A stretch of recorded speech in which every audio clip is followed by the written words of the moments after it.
दायो रायजोफोर आं थांगासिनो दं आंनि जुखाम बागानाव दाखालि मुलि होदोंमोन आं दा बे मुलि होनाया बेसेबां रानखो बे मुलिया माबादि पावारफुल बेखौ आं नोंथांमोना ससे दिन्थिबावनो आरो बे कम्पानिया जाहैबाय आमिडल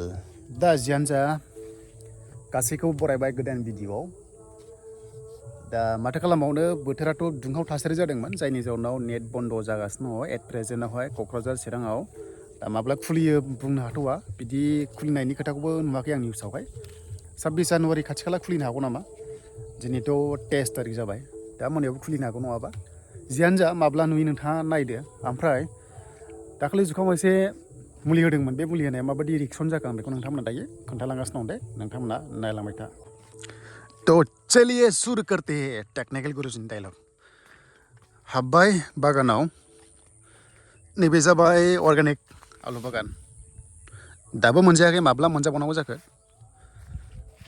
बेयाव दै 1 टाइम होखांजोब्बाय 2 टाइम्स होनो हायोब्ला मोजां बाट 2 टाइम्स होनो हायाब्लाबो गेजेरावहाय अखा मोनोब्ला मोजां आरो मुलिया राननो एसे टाइम लादों माने एसे टाइम लादों आरो लाखायो सप्तासे गाहाम लायो नाथायबा आं जायखौ दाखालिनि भिडिअ खोन्थादोंमोन ना बेखौ नायोब्ला रानबाय नै राननायालाय रानहांबाय आरो नाथाय बे पावारा एसे खम बादि मोनदों आङो माने बेलेग कम्पानिया एसे पावारा मोजांसिन दामि दङ बे पेकेटआव 550 नामा लादोंमोन ओमफ्राय मोनसे टेमानि दं माबा मोनसे नाममोन 1500 लायो मोजांसिन आरो खिन्थु आंनिया हाग्राया खमखाय बांद्राय दामिखौ बोआसै नायनो हागोन रानबाय नै राननायालाय रायजोफोर माने जथेस्थ' रानबाय आरो सिगांथ' बिराद गाज्रिमोन नोंथांमोना प्रिभियास भिडिअ नायबा नुगोन आरो दिनै सरस्वती फुजा बयनिसिमबो हेपि सरस्वती फुजा जायनोखि फालियो मोजां फालिनांगौ दाहाय दं नै रानबाय राननायालाय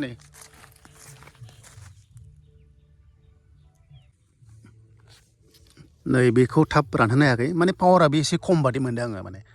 खिन्थु दा मेसिनखौ होयोब्ला मोजां जागोन आरो खिन्थु रानबाय राननाया अलमस्ट रानबाय आरो 90% रानथ'बाय सप्तासे टाइम लादों खिन्थु राननो थाखाय दाना बेखौ रानखांबाय नालाय हासारखौ सारजाबाय आरो बावहाय एटलिस्ट हासारखौ जोङो सारबायानो सारनायालाय इउरियाखौहाय बिगायावहाय 20 केजि खोख्लैनाय जाबाय बाव बेजों लोगोसे मोनसे पाउडार फिसा होफादों आं बे पाउडारखौ नामखौ नेक्स्टआव खोन्थाबावगोन आरो 10 दिन थानानै दाना होजाबावो आरो